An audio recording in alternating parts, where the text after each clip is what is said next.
hate, climate change, chaos, these are probably the things that are right now defining the current landscape.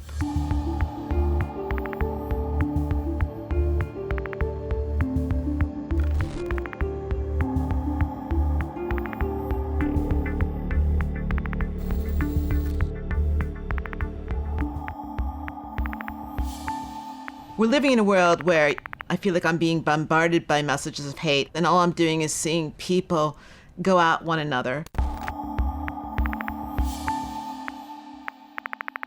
I myself have been excluded from a number of important events in recent months, and much, much more importantly, PMI as a company is often excluded because somehow we're bad, rather than if you sat down and you told us what your issues were, we might very well rise to the challenge and change.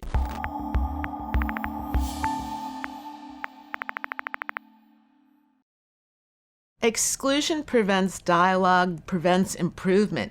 In the worst case, you should have dialogue and then agree to disagree.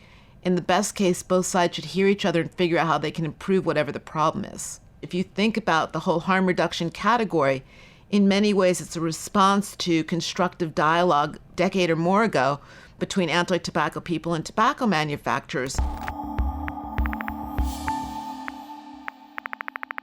We've almost lost the shades of gray domain. I don't agree with XYZ company's policies, but it doesn't mean if an executive of that company or an employee of that company lived next door to me, I wouldn't borrow a cup of sugar.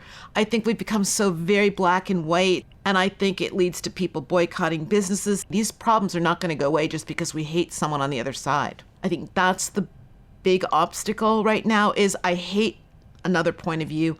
Thus, I can't listen to the facts. The world is so complicated that science needs to be the backbone of all of our thinking.